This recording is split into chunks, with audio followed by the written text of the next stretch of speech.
Bonjour à toutes et tous, vous écoutez First Print, votre podcast comics préféré pour une émission au format expérimental puisque des mois après avoir fait un podcast pour vous emmener au milieu d'une convention de comics, on retente l'expérience à présent que le monde se déconfine peu à peu et que l'événementiel et les voyages de presse peuvent reprendre. Une émission donc pour vous emmener à la découverte d'une exposition. C'est la biennale, la 10e biennale du 9e art de Cherbourg-en-Cotentin qui se déroule du 28 mai au 29 août 2021. Donc à l'heure où on enregistre le podcast, il est très précisément le 16 juin. On a assisté à un voyage de presse pour cette exposition à la fin du mois de mai, juste avant l'ouverture. Et donc, l'idée tout simplement, c'est de vous proposer cette émission au cours de laquelle on discute avec Thomas Mourier qui nous accompagnait pendant le voyage, où on essaiera aussi de vous immerger en fait pendant la visite, tout simplement la visite d'exposition. On a capté les prises de parole des personnes qui nous faisaient la visite guidée et voilà, donc c'est quelque chose que vous pouvez écouter comme ça ou alors que vous pouvez décider d'attendre d'écouter, que vous pouvez écouter en allant voir l'exposition. C'est un peu une sorte de guide audio à préparer, à prendre chez soi. Enfin voilà, toujours est-il que on avait envie de profiter de cette expérience juste simplement pour poser nos micros à droite à gauche, un petit peu partout. Donc comment ça va se présenter ? Tout simplement, il va y avoir le générique, puis vous allez entendre une première pastille dans laquelle, avec Thomas, on présente un petit peu Will Eisner, puisque cette biennale s'appelle L'Esprit de Will Eisner. Donc c'était vraiment une exposition dédiée à cet immense, à ce géant de la bande dessinée, le pape du graphic novel, comme on dit, créateur du Spirit, qui a fait aussi de New York le théâtre d'une partie de ses bandes dessinées. Donc au début, une petite présentation. Et puis, on vous emmènera au cœur de cette exposition générique et à tout de suite pour l'immersion. Bonne écoute.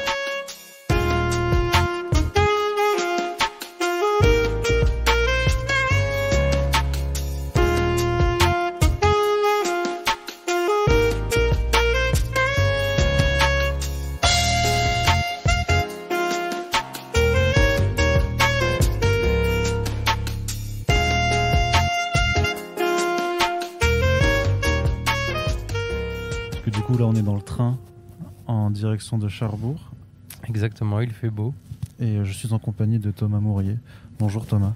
Bonjour Arnaud. Qui m'accompagne, donc rédacteur en chef de Bubble, de l'application Bubble qu'on avait reçue il y a quelques temps. En plus, là, on a la jolie voix du train. Donc ça, c'est vraiment un podcast d'ambiance, bien entendu, avec des bruits parasites dans tous les sens. Ça sera très, très agréable à écouter. Très, très France Inter. Ouais, c'est complètement, mais tu sais, il faudra que je fasse des bruits exprès pour un peu mimer les ambiances et tout ça. Non, par contre, on va donc à la biennale du 9e art à Cherbourg, donc pour l'exposition sur Will Eisner. Qu'est-ce que tu peux me dire un petit peu de Will Eisner ? Toi, tu connais bien un petit peu. Est-ce que tu peux un peu nous présenter le bonhomme, le personnage ? Ouais, merci de m'avoir invité. Bonjour à tous. Will Eisner, en fait, il est difficile à présenter parce qu'il a beaucoup de facettes. En fait, moi, j'aime bien dire qu'il y a plusieurs Will Eisner. Du coup, il y a un Will Eisner des débuts qui est très pulp, qui va présenter un personnage qui s'appelle le Spirit et qui est une sorte de détective masqué. Donc, c'est pas vraiment un super-héros parce que Will Eisner, en fait, voulait pas faire du super-héros, mais il en a un peu tous les codes et attributs. Et donc, en fait, il va opérer à Central City, qui est un double de New York. Il va lutter contre le crime. Et en fait, dans ses planches, Will Eisner va commencer à expérimenter graphiquement des pages très éclatées, intégrer de la typographie dans ses dessins, jouer sur les contrastes de noir et blanc. Il va vraiment faire un gros boulot là-dessus. C'était quelque chose qui se faisait pas forcément dans la BD avant lui.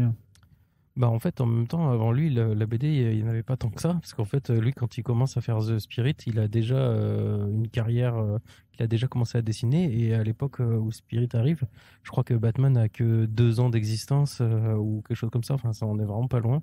On est vraiment au tout début de l'âge d'or.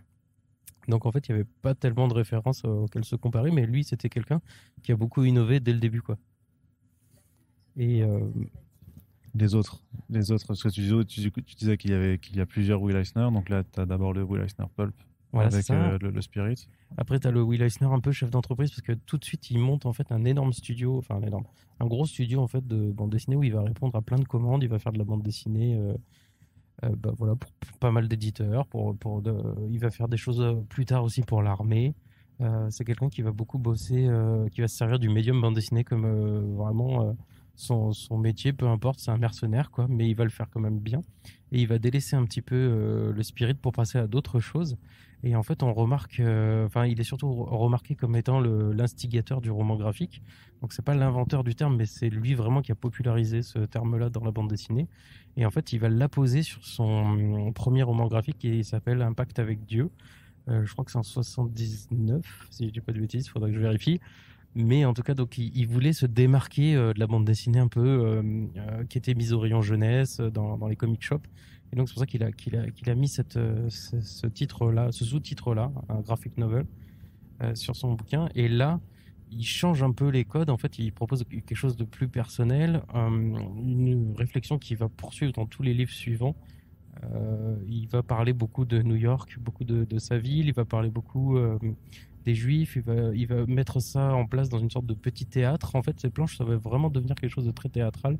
C'est-à-dire que les cases elles-mêmes, en fait, sont comme une scène et les personnages s'expriment là-dedans. Dans New York Trilogy, qui est une compilation de trois livres en fait qui reprennent des histoires qui se passent à New York ou dans les quartiers de New York. En fait, des fois, il met en scène juste une rue. On voit tout ce qui se passe dans la rue, c'est le théâtre de la rue. On a la vie d'un immeuble pendant toute sa vie, des choses comme ça. Donc en fait, il est vraiment là-dessus. Il a fait aussi des adaptations littéraires, il a fait aussi des enquêtes. Un des derniers bouquins qu'il fait, ça s'appelle Le Complot, où il s'interroge sur l'histoire des protocoles des sages de Sion, comment ça a été monté, comment ce faux document est arrivé et a influencé toute l'Europe, toute la politique, puis même au-delà de l'Europe. Et donc il fait pas mal de choses, il fait de la SF, il est dans tous les genres en fait.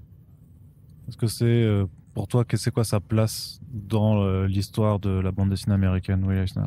Parce que maintenant, quand même, c'est vrai qu'en fait, on connaît son nom, et notamment parce que tu as aussi même une cérémonie de prix qui porte son nom maintenant depuis pas mal d'années, donc les Eisner Awards.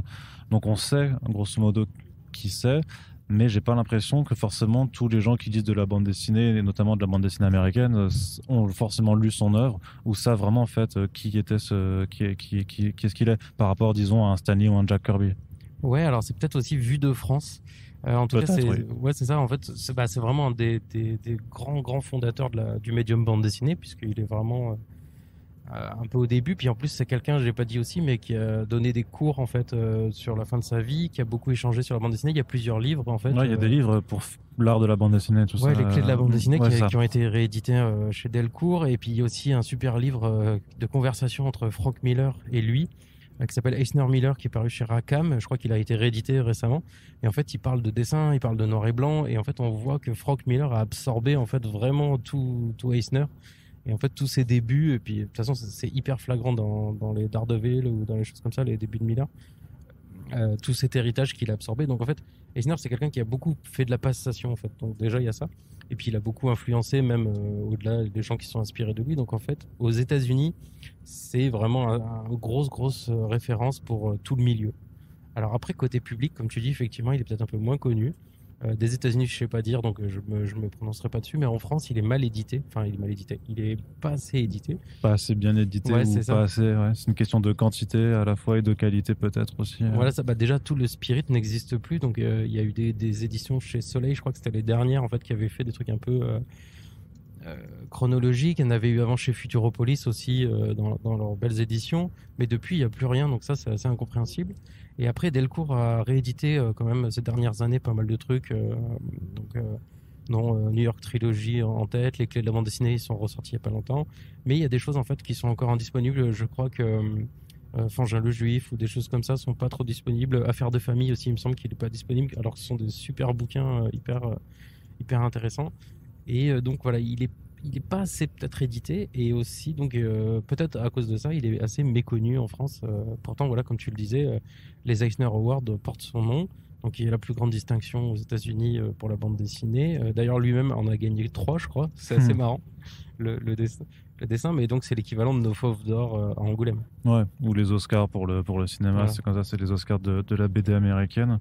J'avais aussi une question que j'avais envie de te poser parce que donc on va à une expo et il s'avère que toi-même, pour le festival d'Angoulême, tu as été commissaire d'exposition, tu as participé. Alors du coup, la question c'est un petit peu qu'est-ce qui fait, comment on monte une bonne expo? Ouais, alors ça c'est super difficile Ouais. de répondre à ça, mais en tout cas, par rapport à mon expérience, donc moi j'ai été commissaire d'exposition pour l'expo Last Man au Festival d'Angoulême, mais j'ai vu aussi les 2 dernières expositions à Cherbourg, donc qu'il y a eu pour les différentes biennales sur Winsor McCay et Jack Kirby. Ouais. Et donc en fait, ce que je trouve intéressant, c'est à la fois de voir des originaux, donc c'est peut-être le truc auquel on s'attend le plus, et on a envie Oui, surtout qu'en 2019, pour la Jack Kirby, il y avait des numéros complets qui étaient exposés, genre le New Gods 6 ou 7, du coup, qui étaient exposés en intégralité, avec justement, parce qu'il y a, je crois que c'est Bernard Mahé qui dispose justement d'une collection très impressionnante et d'une galerie donc, de planches originales d'illustres dessinateurs. Donc, on s'attend sûrement à voir ça. Il y aura très certainement la confirmation dans la suite de ce podcast, puisqu'on va un petit peu dire ce qu'il y avait. Mais ouais, c'est ça, c'est donc les originaux. Ouais, donc ça, c'est le truc le plus attendu. Ce qu'on attend aussi pas mal d'une exposition, je pense, c'est le côté un peu la scénographie, tout ce qui est un peu immersif, c'est comment c'est présenté. Est-ce qu'il y a des salles particulières avec des ambiances? Est-ce qu'il y a des objets, des mises en scène? Ça, franchement, c'est quelque chose qui sert beaucoup pour le grand public, pour les gens qui sont peut-être moins geeks ou moins fans de l'œuvre en tant que telle. Mais du coup, ça permet de s'immerger tout de suite et de tout de suite aimer ou tout de suite se faire une idée. Peut-être plus que les textes en fait d'introduction ou critiques ou des choses comme ça qui sont aussi indispensables dans une expo. Donc là, le commissaire d'expo, enfin la personne qui s'occupe de l'exposition, se doit d'introduire chaque grand moment de l'auteur via des panneaux ou des textes introductifs. Et je me souviens qu'à Cherbourg, c'était le cas à chaque fois. C'était assez bien fait. Et souvent, on attend aussi qu'il y ait du multimédia, donc des films, des interviews, des extraits d'archives, des choses comme ça. Voilà, ça c'est un peu les composantes indispensables. Et des fois, on a des bonus avec voilà, des choses à faire, des choses plus ludiques. Voilà, ça peut être ça une exposition bien foutue. Parce que ce sera en fonction aussi de la catégorie de public à laquelle tu la cibles. Ouais. Parce que notamment quand tu penses interactivité, peut-être c'est plus pour un public un peu plus jeune, où justement tu peux pas donner, on va dire, à des gamins simplement juste des textes à lire avec des planches originales parce que leur capacité d'attention sera un peu réduite. Ouais. Oui, et puis, mais c'est pour ça qu'il y a 2 publics. Il faut à la fois contenter les fans et connaisseurs, puisque en vrai, eux, ils vont se déplacer, c'est certain. Et puis, dès qu'il y a une occasion comme ça de voir des planches ou de voir des critiques ou des travaux sur des auteurs comme Eisner, on se déplace. Mais c'est surtout, moi, je trouve une super occasion de le faire découvrir à d'autres. Et je crois que toi, comme moi, on fait ce métier-là pour faire découvrir, pour faire de la passation. Et du coup, justement, l'expo, elle doit servir à ça plus que peut-être aux fans. Elle doit servir à ouvrir vers un public nouveau. Et généralement, les expositions, c'est souvent un levier pour que les éditeurs rééditent en fait des parties de l'œuvre. Donc, on l'a vu par exemple à Angoulême, je reprends l'exemple d'Angoulême avec Osamu Tezuka. Il y a une énorme exposition qui a très très bien marché et résultat, en ce moment, une grosse partie de ces œuvres sont en train d'être rééditées. Ouais, il y a de la réédition, il y a même de l'hommage avec Tezukomi, Ouais. c'est ça, ouais. Ouais, et puis voilà, il y a des documents qui sortent, il y a des catalogues d'expo. Donc ça c'est super. Tiens, on n'en a pas parlé, mais dans une expo, il faut aussi une partie shop où généralement on propose des ouvrages qu'on trouve peu ailleurs. Ouais, et le catalogue d'expo aussi. Et le catalogue d'expo. C'est le catalogue d'expo, c'est une reproduction de tout ce qui y sera présenté dans un livre? Oui, généralement c'est ça, c'est mis en scène dans un livre en fait avec le même cheminement que dans l'exposition, si c'est bien fait, si c'est cohérent. Et donc les œuvres sont reproduites et donc il y a un texte critique qui accompagne, plus ou moins fourni selon les catalogues d'expo. Des fois on a un peu plus de documents, des choses qui n'ont pas pu être affichées ou des choses comme ça. Mais généralement le catalogue d'expo c'est un peu le Graal puisqu'on retrouve tout, on peut lire à tête reposée ce qui a été écrit. Et ça laisse une trace vraiment indélébile, quoi. D'accord. Et une question quand même, du coup, puisque sur la Biennale, en fait, qui va achever son cycle sur la bande dessinée américaine, donc on avait Winsor McCay, Jack Kirby et Will Eisner. Des 3, c'est lequel ton préféré? Alors moi, j'ai une grande tendresse pour Winsor McCay. Je pense que c'est les dessins, c'est l'univers onirique. Je suis vraiment absorbé par ce personnage-là, par son univers, puis son côté inventeur de la bande dessinée moderne, inventeur du dessin animé. C'est complètement fou. Après, je peux pas nier que Jack Kirby, ça a bercé vraiment une grande partie de mon adolescence et même âge adulte. J'essaie de tout lire, je suis assez fan. Et là, Eisner, oui, ça a beaucoup compté aussi. Donc, c'est vraiment 3 auteurs indispensables. Donc le mec ne veut pas choisir. Je fais une réponse C'est de une Normand, réponse, on va en Normandie. ou de politicien, je sais pas comment tu le fais, quoi. Mais je suis très déçu, Thomas, je suis très déçu. Mais par contre, tu vois, je choisirais. C'est difficile de choisir ces 3-là, mais par contre, je trouve que l'idée de faire un cycle américain est géniale par rapport à avant où ils avaient invité pas mal d'auteurs français, peut-être qu'on connaît mieux, où c'est moins fort en tout cas. Là, je trouve que c'est vraiment très puissant de voir ça. Ouais, puis c'est quelque part aussi une façon aussi d'accréditer en fait l'influence aussi que ces 3 auteurs ont eu aussi sur une partie de la production française. Alors américaine bien entendu, mais internationale et en France aussi. Bien sûr qu'il y a plein de gens qui font de la BD aujourd'hui en France qui te citeront Kirby, Mackay ou Eisner dans ce qu'ils ont lu, ce qui les a inspirés. Ouais, et puis on voit il y a régulièrement des hommages. Mackay, il y a eu encore beaucoup d'hommages qui sont sortis il y a pas longtemps. Il y a eu un livre de reprise par Frank P. Enfin, il y a plein de choses comme ça. Il y avait Moebius qui en avait fait, donc c'est quelqu'un qui inspire encore beaucoup. Et Eisner, peut-être pas tant que ça, mais c'est peut-être plus difficile parce que justement, il est trop multicarte. Alors que Mackay avait vraiment un seul personnage, Little Nemo. Enfin, il a fait d'autres choses évidemment, mais le petit 5 minutes nu et tout. Mais c'était vraiment Little Nemo qui l'incarnait. C'était son double. Et Jack Kirby, c'est pareil. Il a fait tellement de choses que c'est difficile d'avoir un point de mire unique. Très bien. Mais écoute, le train va bientôt arriver, donc je propose qu'on se retrouve au cours de l'exposition. Alors tu mettras des bruits où on marche, ça, on ouvre des portes. Complètement. Il va y avoir du gros travail de montage et de mise en scène, bien entendu, puisque c'est les moyens que nous avons et que vous connaissez sur First Print. On se retrouve tout de suite. Tout à l'heure. À présent que vous avez eu ce petit brief de démarrage, on passe donc dans le cœur du sujet là pour la demi-heure qui arrive.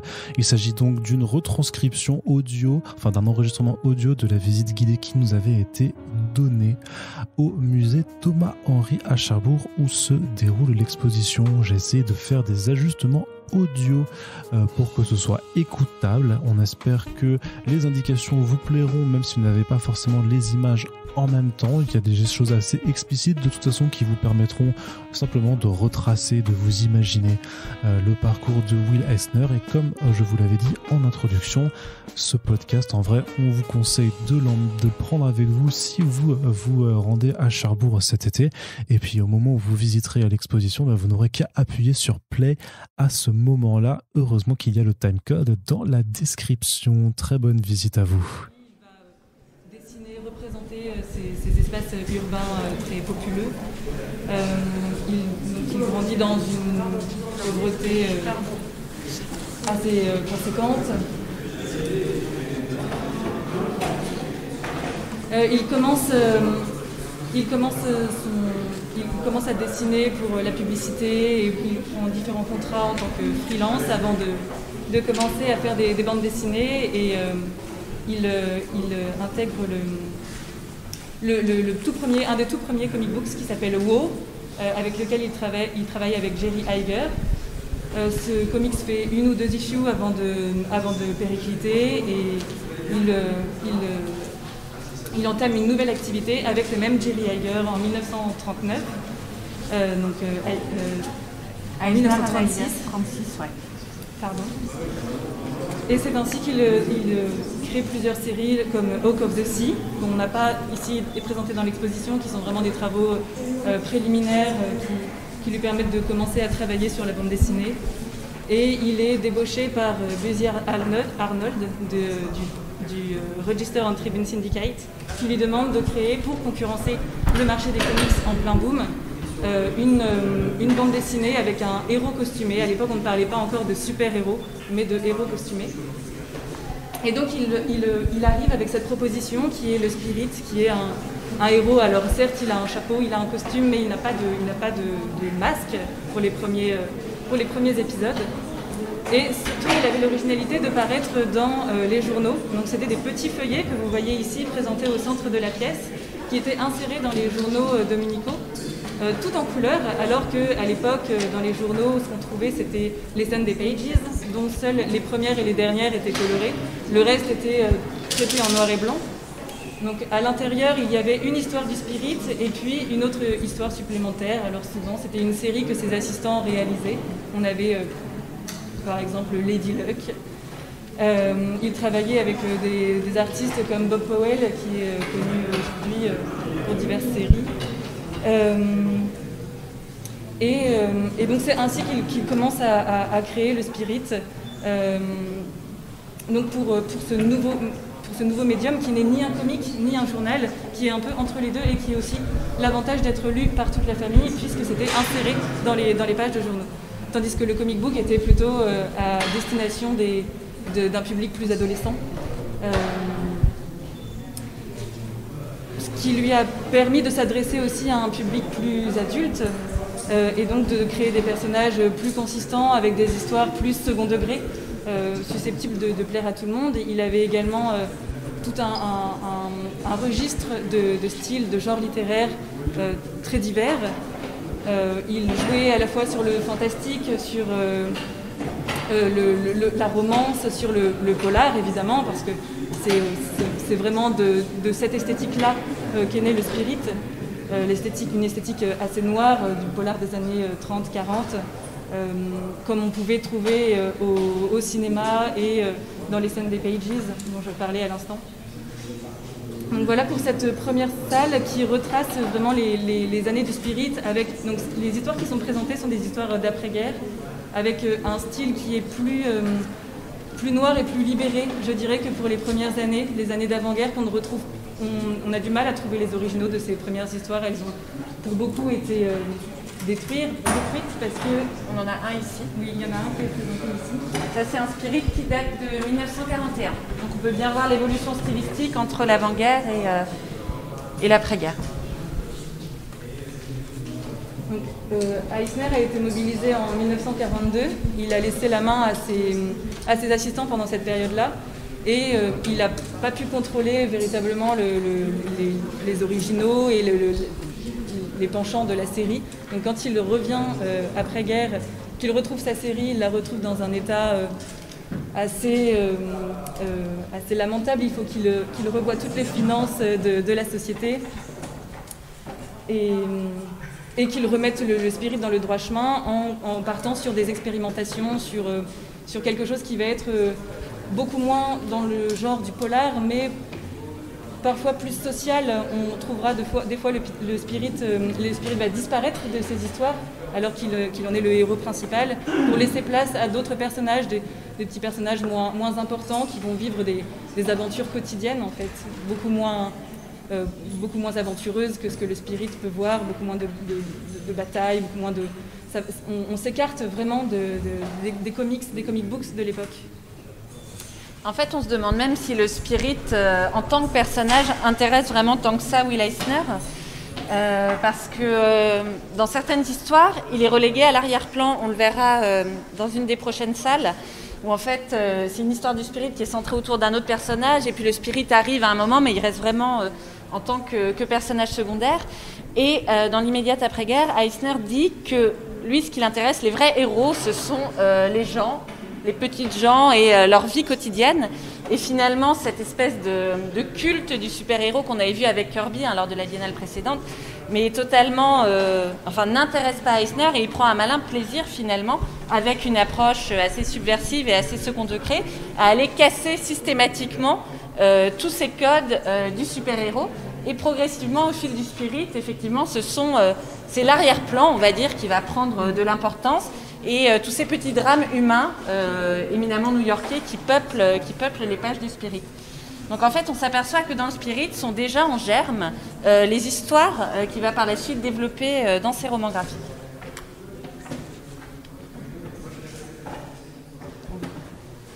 On vous a présenté aussi dans cette pièce une planche de 1952. À la fin donc le spirit, c'est une période assez courte, c'est 40-52. À la fin de cette carrière, à la fin de la série, lui, Will Eisner, il se consacre davantage à ce qu'il appelle la bande dessinée éducative, qu'il a pratiquée alors qu'il était mobilisé pour l'armée. Il créait des espèces de notices d'utilisation de matériel pour l'armée, pour les soldats, pour les GI. Et il a créé cette société qui est la Visual Corporation en 1951. Et donc il a laissé à nouveau à ses assistants le soin de créer les histoires du spirit. Et donc cette très très belle planche date de 1952 et a été réalisée par Wallace Wood, qui a été exposée à Angoulême d'ailleurs l'année dernière. On tenait dans cette salle à exposer des histoires complètes parce que déjà on se rend compte du format du spirit qui sont donc des histoires en 7 pages. Une page d'introduction qui est souvent une splash page avec un vrai travail graphique de mise en page et notamment, vous savez, une des caractéristiques d'Eisner, c'est ce traitement à chaque fois du titre du spirit complètement intégré dans l'image. Ici vous voyez le spirit devient un mur de briques contre lequel le héros ou l'anti-héros plutôt est en train de s'appuyer. Et après, le récit qui va se dérouler sur 6 pages. Eisner apprécie ce format parce que ça lui donne déjà un peu d'ampleur pour travailler sur ses bandes dessinées, et puis parce que ça lui donne aussi un cadre. Donc ça l'oblige en quelque sorte à condenser son récit. Par la suite, ce cadre deviendra peut-être une contrainte et c'est pour ça que dans la seconde partie de sa carrière, avec le roman graphique, il va totalement se libérer des contraintes de format et pouvoir vraiment déployer son histoire sans la tronquer. Donc, ce qui ressort systématiquement de ces planches, c'est un certain nombre de motifs qui sont vraiment des marqueurs très forts de l'œuvre d'Eisner, qui sont absolument récurrents, comme les fenêtres que vous retrouvez notamment sur l'histoire là.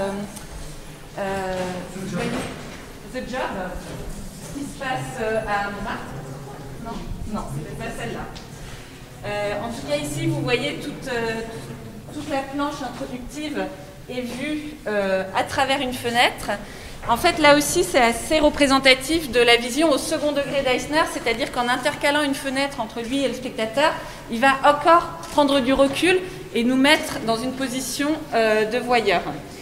Le motif de la fenêtre lui permet aussi de travailler sur les reflets que l'on peut voir. Souvent ici, ce sont des barreaux qui vont se refléter. Et le travail d'ombre portée, de silhouette, est également un marqueur de son œuvre. Et vous voyez ici l'ombre portée du spirit. Celle-là, elle est très récurrente. Et cet intérêt pour les ombres, c'est aussi exemplaire de sa démarche second degré. C'est-à-dire qu'on a le personnage qui est représenté, mais aussi l'ombre de ce personnage. Donc il a toujours beaucoup de distance par rapport à ce qu'il représente. Le motif de la fenêtre, c'est aussi un petit peu une mise en abîme de la bande dessinée, puisque à l'intérieur de la case, on va avoir une seconde case qui est la fenêtre et ses barreaux. Le travail de silhouette est assez récurrent dans l'œuvre d'Eisner. Ainsi que ce travail sur les expressions des personnages, souvent vus en assez gros plans, qu'on retrouvera par la suite dans son roman graphique. Cette salle, comme Louise l'a indiqué en introduction, on a souhaité vraiment mettre en avant le travail que Will Eisner a réalisé avec Denis Kitchen, et notamment toutes les rééditions successives qui sont arrivées avec la redécouverte du spirit dans les années, ça a commencé dans les années 60, au milieu des années 60, et puis ça a continué jusque dans les années 90. Donc un long travail de réédition initié par Kurtzman en 66 et qui a ensuite vu différents comics, différents ajouts, notamment avec une collection en 1960. Alors, en 1973, on a 2 numéros du Spirit édités par Denis Kitchen. Il faut savoir qu'à l'époque, en plus, c'était très très compliqué de se procurer les histoires. Il n'y avait pas de base de données comme on peut trouver aujourd'hui, et effectivement, Denis Kitchen recevait les histoires comme elles venaient, comme elles étaient apportées par soit Will, soit son frère Kit. Et donc il recréait quelque chose en se disant que si ça l'intéressait lui, ça intéresserait toute sa génération, toute la génération underground. Et donc ce travail initié par Denis Kitchen a permis aussi un espèce de renouvellement dans le travail de Will Eisner, notamment je pense aux couvertures, donc ce qu'on a appelé les Underground Spirits, qui présentent des personnages féminins très sexualisés, avec beaucoup beaucoup de second degré comme ce qu'on pouvait trouver dans l'underground. Et on a aussi ces deux planches-là qui sont issues de l'histoire Jam Spirit, qui représente ici, donc la première page est dessinée par Will Eisner, qui représente donc Denis Kitchen en train de se faufiler à l'intérieur de l'atelier pour voler à Will Eisner, représenté ici, un scénario. Et on le voit ensuite, donc ça c'est la seconde page, dessinée en grande majorité par Denis Kitchen. On le voit surgir avec le scénario volé, et toute l'histoire va découler comme ça avec d'autres auteurs issus de l'underground. On va retrouver Crumb, Corben par exemple, qui vont tous participer. Donc ça prouve aussi de l'intérêt de cette génération pour Will Eisner, pour son travail, et notamment pour le spirit. Entre la salle précédente et cette salle, on a presque 2 décennies qui se sont écoulées. Bien sûr, le monde des comics a totalement changé avec l'apparition effectivement de cette nouvelle génération que l'on dit underground, et surtout de nouveaux réseaux de diffusion pour la bande dessinée aux États-Unis. On n'est plus seulement dans la presse, on a l'apparition de librairies indépendantes. Et on a aussi la mise en place de communautés de fans qui vont s'organiser. Et le Spirit va être l'un des grands marqueurs de ces communautés. Et en 1971, il y a une des premières conventions de BD qui a lieu à New York. Eisner y est invité, donc il commence par dire « Oh voilà, je ne sais pas trop ce que je vais aller faire là-bas, pourquoi je suis invité, etc. » Et il s'y rend, et là, il découvre que le public est encore très friand des histoires du Spirit, et surtout il rencontre le fameux Denis Kitchen. Et là, ça c'est un dessin de Kitchen qui est très drôle. Donc le Kitchen hippie Flower Power face à Eisner. Donc le dessin s'appelle The Day I Met Will Eisner, le jour où j'ai rencontré Eisner. Et ça montre à la fois tout l'écart entre les générations, mais aussi leur travail de grande proximité qui effectivement se décline un petit peu tout au long de ce mur. On l'on voit ici Denis Kitchen avec le Spirit. Ici, le Spirit en train de vendre des exemplaires un peu à l'arrache dans le métro de New York. Et c'est vraiment ce contact d'Eisner avec cette génération underground qui va complètement le libérer et l'amener à passer par la suite au roman graphique. Donc dans cette salle, on a encore quelques planches originales qui témoignent des interactions entre Eisner et l'underground, et effectivement, comme Mathilde le disait, des estampes produites par Denis Kitchen, et également un mur qui décline toutes les rééditions du Spirit en format comic book dans les années 70 et 80. Vous avez d'ailleurs sur ces deux murs ici des couvertures des rééditions des années 1970, à partir de 1977, des couvertures donc réalisées entièrement par Will Eisner pour des rééditions du Spirit, qui sont très belles avec des couleurs, des très belles couleurs de Will Eisner, alors que pour la première réédition, c'était Warren qui avait initié une troisième réédition. Et il n'avait pas voulu des couleurs de Will Eisner, jugeant qu'elles étaient trop pâles, pas assez attrayantes pour des couvertures. On voit à travers ces trois belles images qu'il avait tout à fait tort. Pour l'époque, ce n'était pas la palette de couleurs attendue. On a quelques... Je peux aller par là. On a quelques œuvres qui étaient un peu des œuvres, on va dire, chères à Eisner. Notamment cette sérigraphie qui s'intitule The Prom, où on voit le Spirit en train d'administrer une fessée à l'une de ses amoureuses, la plus pure peut-être, Hélène Delanne, qui était en fait la seule œuvre de lui-même qu'Eisner avait exposée chez lui. Et celle-ci, qui est d'ailleurs l'affiche de l'exposition River of Prime, c'est la dernière sérigraphie produite par Will Eisner. Vous voyez qu'elle date de 2004. Quant à celle-ci, The Jewel, c'est une œuvre qui a été déclinée à de nombreuses reprises par Eisner. Donc là, c'est un petit peu le Eisner Hall of Fame, on va dire. On a mis des œuvres qui étaient importantes pour l'auteur.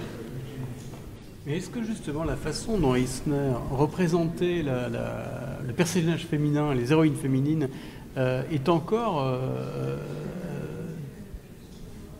aujourd'hui acceptable? Ça, effectivement, c'est toute la question de la recontextualisation. 2 heures. Vous avez 2 heures. Non, il y a l'histoire de la représentation des femmes qui effectivement est très datée.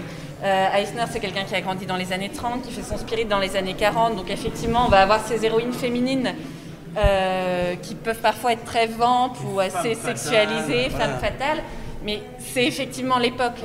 Et dans le Spirit, d'ailleurs, on a un personnage noir. Le Spirit a un petit acolyte qui s'appelle Ebony White. Et il y a eu aussi beaucoup de débats. Eisner a pu être accusé de racisme.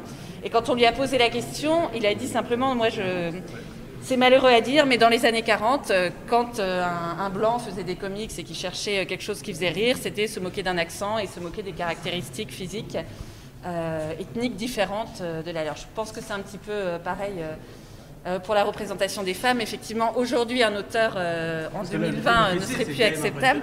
Ouais. Les images les plus provocantes aussi faites avec les 2 couvertures du Spirit Underground, ce sont vraiment les 2 les plus choquantes. Si tant est qu'elles soient encore choquantes, peut-être que vous, en tant que femme, vous ne trouvez pas ça choquant. Nous, on les replace dans leur contexte de création, donc on n'est absolument pas choqués. Et si vous circulez dans le musée, vous voyez des femmes toutes nues absolument partout, et très sexualisées aussi. C'est le même débat qu'avec Hergé et Tintin au Congo, quoi. Oui, en gros, oui. C'est la question du contexte de création, voilà. Et on ne peut pas, nous, aujourd'hui... Alors, on peut être choqué à titre personnel dans nos valeurs par cette image, mais on ne peut pas accuser Eisner d'avoir fait une image trop subversive à l'époque. Qu'il affichait chez lui. Qu'il affichait chez lui. Mais après, ça, c'était ses goûts personnels. Mais c'est vrai que, je ne sais pas ce que tu en penses, Mathilde, mais dans les années 70, les héroïnes féminines sont plus sexualisées que dans le Spirit. C'est quand même lui qui invente aussi Sheena, Queen of the Jungle, qui est quand même un personnage féminin, qui est héroïne, qui est une sorte de pendant féminin de Tarzan, et qui est la première héroïne, les Jungle Girls, qui effectivement tiennent le haut du pavé et qui a droit à sa propre série. C'est pas juste quelque chose de... Non, elle est vraiment... elle existe, c'est l'héroïne. Et elle est forte. Elle est... Donc également... D'ailleurs, est-ce qu'il y a du Sheena, Queen of the Jungle ici ? Non, on commence directement avec le Spirit. On n'a pas traité la période pré-Spirit. Parce que c'est quand même la première héroïne d'une série qui porte un peu, même avant Wonder Woman. Elle est forte, elle est intelligente. C'est une battante, elle a même droit à des séries télé, des films. C'est un personnage important. Et féminin. Et qui est intelligente, forte et qui s'émancipe de l'homme. Et une des sérigraphies qu'on a sur les murs, la première qui introduit le personnage de Thornstrand.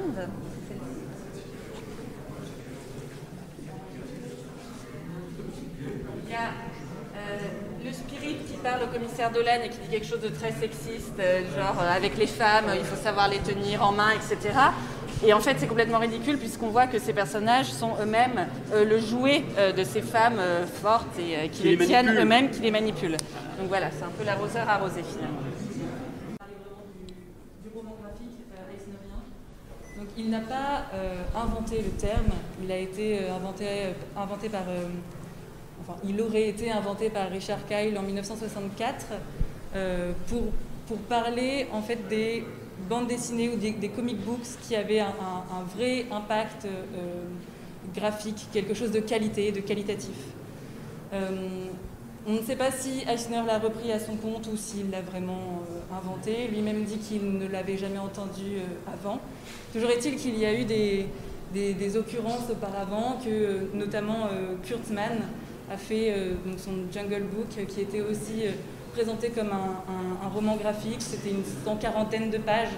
Donc au départ, c'était vraiment cette idée-là de se débarrasser du format infantile et contraignant du comic book pour partir vers quelque chose de libérateur, pour pouvoir contrôler la pagination, pour pouvoir contrôler le format, pour pouvoir contrôler le rapport entre le texte et l'image. Voilà, c'était vraiment quelque chose pour se libérer de contraintes. Donc le tout premier, c'est 1978, Un contrat avec Dieu, dans lequel 4 histoires sont regroupées et qui parlent vraiment de cette de cette vie, de cette jeunesse new-yorkaise dans les quartiers populaires de New York, dans le Bronx, avec des histoires souvent très tristes, très nostalgiques aussi. Un traitement qui n'est pas encore celui au Lavie qu'on rencontrera dans ses autres romans graphiques un peu plus tardifs, mais qu'il a quand même souhaité faire imprimer en sépia pour avoir quelque chose de, voilà, c'est ça, du rapport un peu au rêve ou au souvenir. Donc ça, c'est pour le premier, un bail avec Dieu, un contrat avec Dieu, les deux traductions existent. Donc en 1978. Et ensuite, donc toute une série d'autres romans graphiques, toujours avec pour thème central New York. Notamment ici, vous allez trouver tout ce qui est New York the Big City, donc avec la très belle couverture réalisée à l'aquarelle. Et donc avec ce Lavie dont je parlais à l'instant, donc une nouvelle technique qu'il a expérimentée, qui le sort vraiment du noir et blanc qu'il utilisait avec le Spirit, et donc qui lui permet d'avoir quelque chose de très vaporeux, qui évoque vraiment le souvenir. Donc la classique poubelle qu'on retrouvait déjà dans le Spirit, et qui est un peu une marque de fabrique qui présente un New York, une ville un petit peu sale, souvent bondée, avec la grande ville, le quartier des affaires en arrière-plan. Ça, c'est vraiment quelque chose qu'on va retrouver. On les voit dans ces deux lithographies présentées ici. On la voit encore donc, dans la couverture, sauf que là, on a vraiment cette image de la ville. Elle est moins sale, elle est belle, les couleurs sont attrayantes. Ça prouve vraiment son amour pour cette ville. Et donc à chaque fois, ce sont des petites historiettes de 3, 4, 2 pages et qui sont des scènes de vie à l'intérieur même de la ville. Il a découpé le roman graphique en plusieurs parties, des choses très concrètes. On va avoir une section qui va être sur les murs, une section sur les poubelles, une section sur les fenêtres. Donc des choses très concrètes qui viennent découper comme ça la ville et créer un espèce de puzzle que le lecteur est amené à reconstituer dans sa tête. Vous avez derrière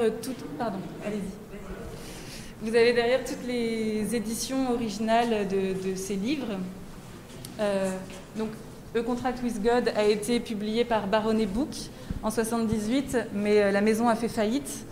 Et c'est Kitchen Sink Press qui a repris la publication des autres romans graphiques. Donc encore une fois, une collaboration avec Denis Kitchen. On tenait à faire cette vitrine de livres là, par opposition au mur de comics que vous aviez tout à l'heure, parce que je trouve que c'est très emblématique de l'évolution du support. En Europe, depuis longtemps, on connaît l'album, pas aux États-Unis. Et quand Eisner sort A Contract with God, pour une des premières fois, on a une bande dessinée avec un livre qui est rigide, qui a un dos sur lequel on peut écrire un titre. On peut mettre dans une bibliothèque par la suite. Et c'est tout de suite emblématique de cette évolution de statut de la bande dessinée que le roman graphique permet. La plupart des romans graphiques d'Eisner ont quand même pour cœur New York. Un New York qui va être vu, la vision de New York par Eisner fonctionne un petit peu en entonnoir. On a toujours en toile de fond la ville. Vous voyez qu'on voit la skyline dans beaucoup de planches. Traité par ombre, ça lui fournit une silhouette, ça lui fournit aussi des verticales qui viennent structurer ces planches, parce que dans les planches des romans graphiques, on a beaucoup moins le système de cases. On est sur des grandes images qui sont complètement libérées de la grille, on va dire. Donc l'architecture de la ville va venir structurer ces planches. Donc on a la ville. Après, on a l'immeuble, donc on passe à une unité de sens ou de vie inférieure.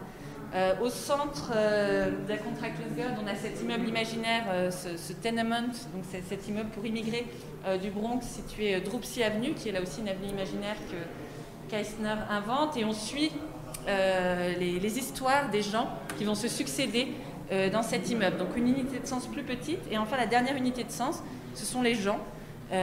Et auquel il va consacrer à chaque fois une histoire ou une historiette. Effectivement, comme le disait Mathilde, il y a un très fort investissement émotionnel dans ces romans graphiques, puisque ce sont des éléments de sa jeunesse qu'il va mettre en scène, qui vont remonter à la surface. l'homme a 60 ans passés, donc effectivement c'est un regard, une forme de nostalgie qui va prendre le pas et qui va aussi marquer les romans graphiques par la suite, parce qu'en fait quand on regarde, on s'aperçoit beaucoup de romans graphiques américains des années 80 traitent justement de la mémoire, alors sous différents angles, mais c'est vrai que le support va être pendant de nombreuses années lié à cette dimension mémoriale très forte. On retrouve aussi des éléments de judéité d'Eisner liés à son enfance qui vont ressurgir dans ses romans graphiques, mais assez peu finalement par le prisme de la religion, mais plutôt par le prisme des souvenirs d'enfance. Eisner lui-même était peu pratiquant, et donc sont plutôt des résurgences qui vont refaire surface dans ses romans graphiques. Effectivement, d'un point de vue de la couleur, on passe vraiment dans un autre univers, quelque chose de beaucoup plus doux, avec ce travail des contrastes rendu possible par le Lavie. Et quand même un fil rouge à travers certains personnages qui demeurent du spirit au roman graphique. Par exemple, cette planche ici, The Story of Gerhard Schnobel, l'histoire de Gerhard Schnobel, ça c'est une planche du Spirit.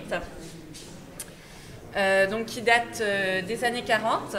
Gerhard Schnobel, c'était le personnage préféré d'Eisner. C'est un petit employé qui se fait licencier.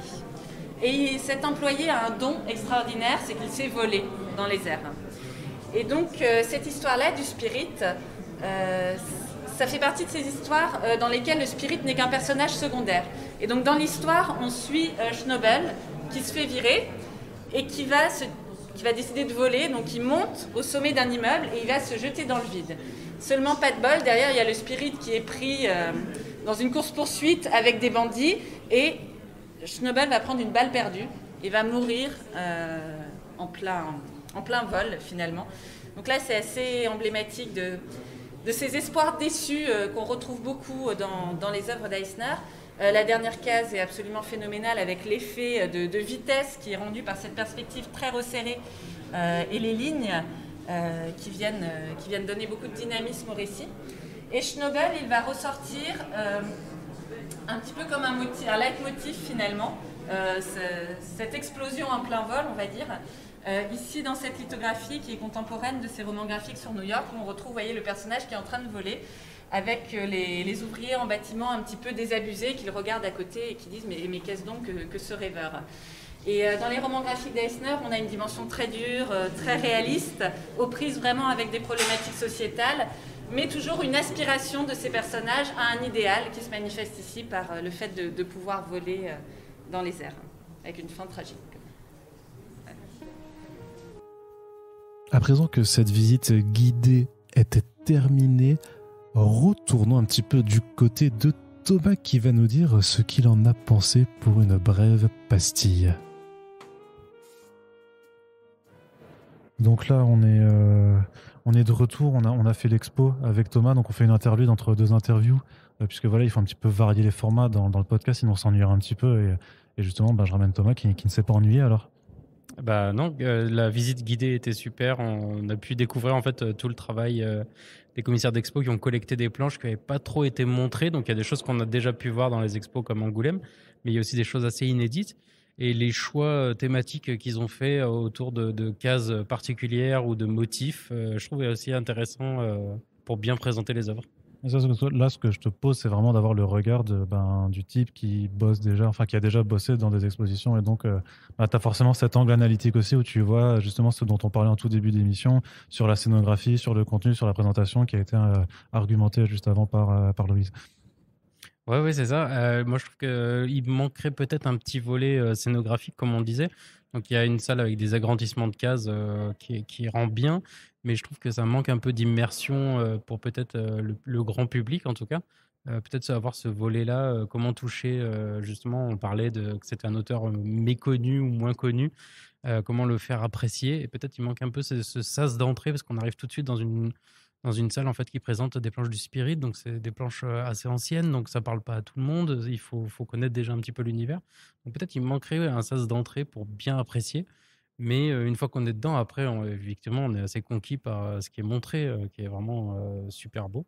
Et donc, on parlait tout à l'heure du catalogue d'expo. Donc, il y a un catalogue d'exposition. Donc, ça, c'est vraiment intéressant pour en découvrir plus. En plus, ils ont le droit de faire des reproductions. Il y a des textes inédits qui ne sont pas forcément dans l'expo. Donc, je pense que c'est un prolongement qui pourra pallier à ce problème-là, en tout cas. Tu vois toujours des textes qui sont là aussi pour faire les jonctions des salles. Mais c'est vrai que les planches sont présentées avec une brève description, mais t'as pas non plus, en fait, ils se sont pas étendus sur le texte. Mais après, j'ai envie de dire, pour une exposition qui est dédiée à de l'art et à de l'image, est-ce que tu as forcément envie de la spoiler avec beaucoup de texte?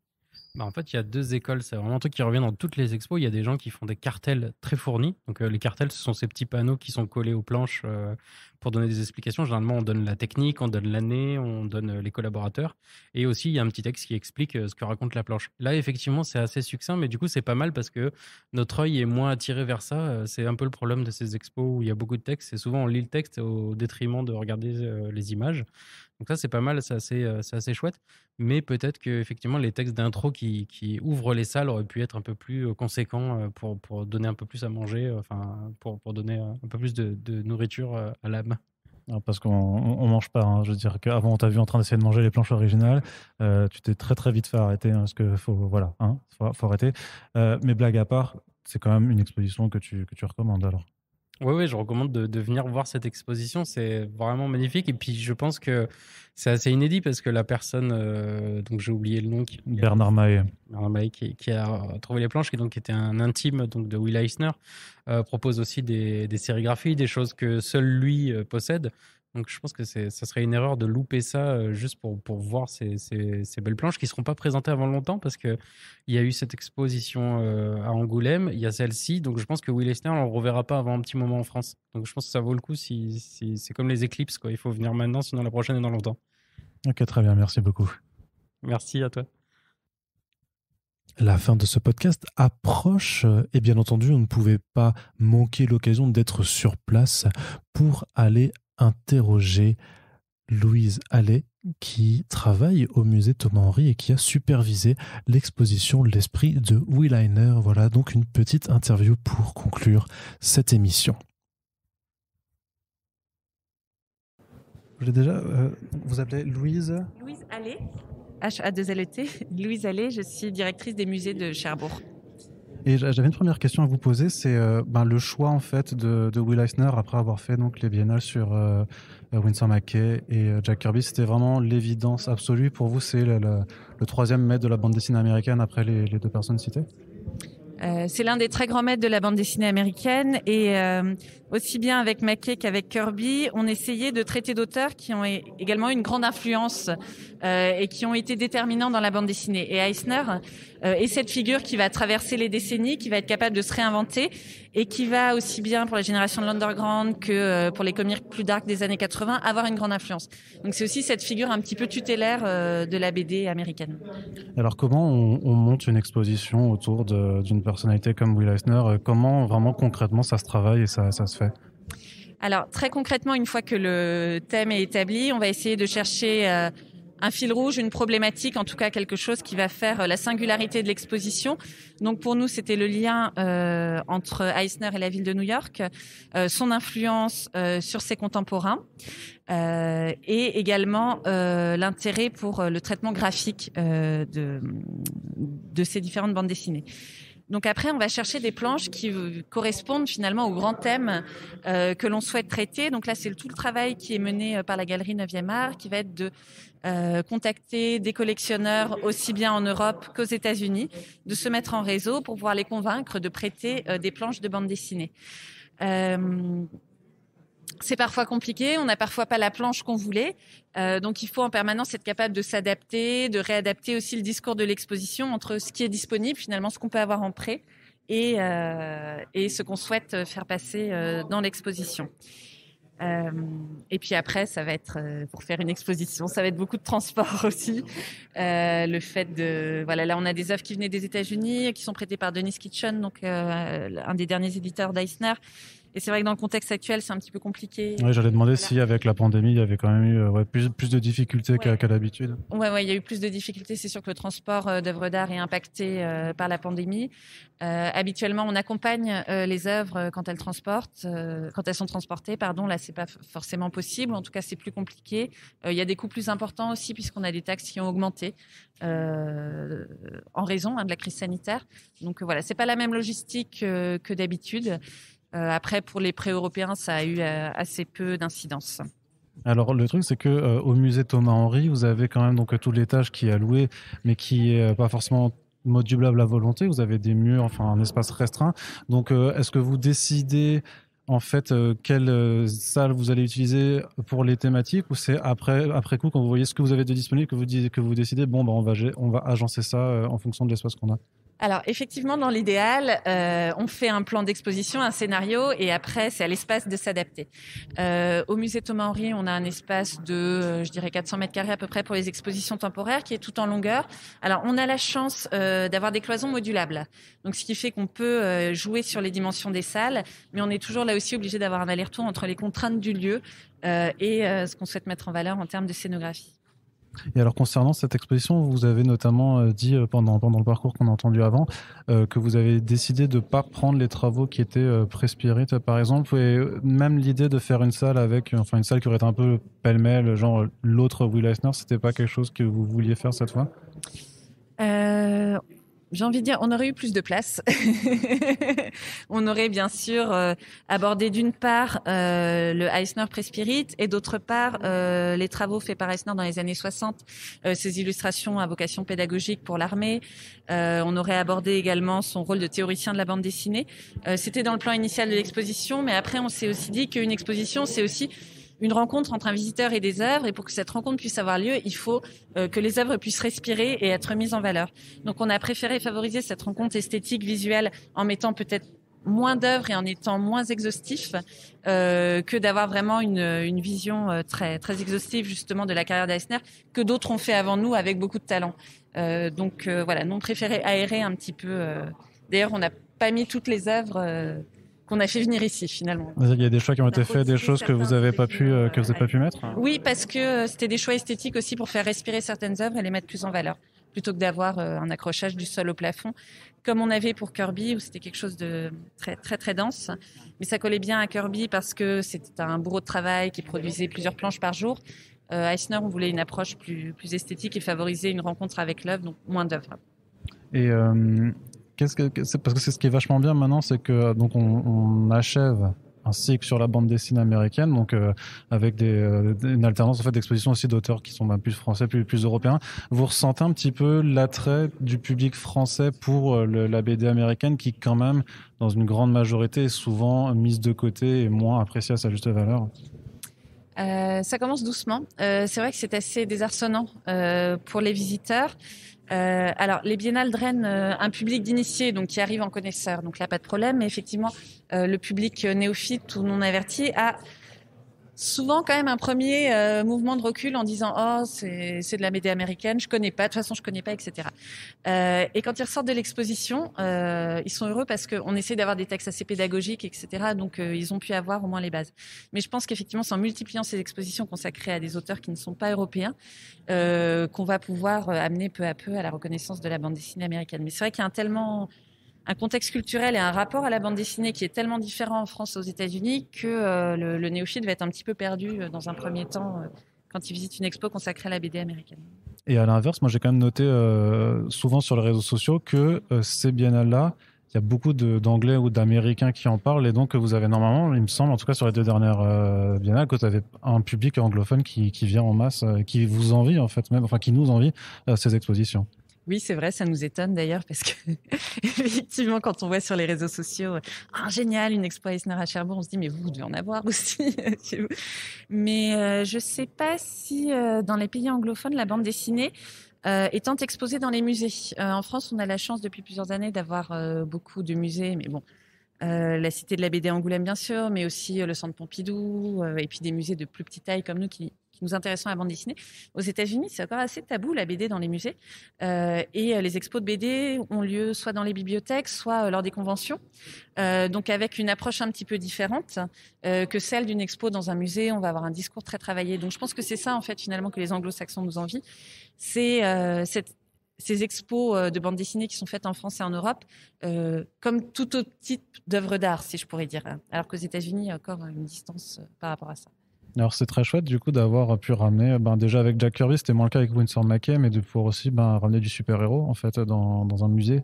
On avait donc le 4e monde il y a 2 ans, puis là avec le fait d'avoir du Frank Miller, ça permet aussi de ramener du Batman. Et puis quelque part le Spirit est aussi un précurseur de ces super-héros. Oui, ça reste un héros plus ou moins super, effectivement. Et puis nous on aime bien aussi ce décalage, on a des collections d'art très classiques au musée. Et on aime beaucoup ce décalage de tout d'un coup entrer dans quelque chose de radicalement différent et dans la pop culture. Et effectivement, le super-héros va faire le lien aussi avec l'exposition Kirby et donne un petit peu de sens et de corps à ce cycle sur les États-Unis. Ouais. C'est quoi ce qui est le plus dur dans l'expo par rapport au choix des planches, à la scénographie, mais aussi à la rédaction des textes? Comment est-ce qu'on arrive vraiment à harmoniser tout ça pour justement réussir à tracer le chemin que le visiteur va parcourir? Ouais. C'est vrai que quand on travaille une exposition, on conçoit un visiteur idéal qui va lire tous les textes, qui va tout faire dans l'ordre. Et en fait, ce qui est dur, c'est de se rendre compte quand on observe le public, quelqu'un qui rentre, qui traverse 2 salles et qui va s'arrêter sur une œuvre et on se dit oh là là, mais il n'a pas du tout suivi le scénario de l'exposition. Donc, ce qui est difficile, c'est de pouvoir proposer à la fois un discours très construit et cohérent pour un visiteur très discipliné qui va tout faire, et à la fois d'avoir quelque chose qui est satisfaisant visuellement et qui va pouvoir plaire et marquer quelqu'un qui s'y connaît pas ou qui souhaite pas lire les textes ou qui souhaite juste une expérience esthétique. Donc voilà, c'est de pouvoir s'adresser à différents types de publics et d'avoir une expo qui puisse satisfaire à la fois un public local qui n'est pas du tout connaisseur ou un public familial. On a beaucoup d'enfants aussi qui viennent voir ces expos et un public beaucoup plus averti qui se déplace spécifiquement pour l'exposition. Donc arriver à un juste milieu et à tenter de satisfaire tout le monde, je pense que c'est ça le plus compliqué. Merci. Voilà, c'est la fin de ce podcast au format assez particulier, comme je vous l'ai dit. J'espère que le son était correct pour vos oreilles. N'hésitez pas à faire des retours sur les réseaux sociaux, dans les commentaires du WordPress qui arrive très très très bientôt à l'heure où on publie ce podcast. En tout cas, on espère que ce genre de format expérimental vous plaît. On va faire de plus en plus d'efforts les prochaines fois qu'on se déplace pour être un peu mieux calé d'un point de vue sonore. On fait vraiment avec aussi les moyens qu'on a. On a hélas pas des équipes techniques et les moyens de prod de Arte ou de ce genre de grosses boîtes. Mais l'important, c'est surtout de vous inviter à vous déplacer à cette expo qu'on a vraiment beaucoup aimé et dont on vous avait déjà d'ailleurs parlé au sein de First Print. Donc, on espère que vous étiez contents. N'hésitez pas à partager l'émission à la fois pour la faire découvrir et aussi pour servir de guide à celles et ceux qui iront voir l'esprit de Will Eisner cet été à Cherbourg. Et en tout cas, je vous dis à très bientôt pour le prochain podcast sur les ondes de First Print. Salut!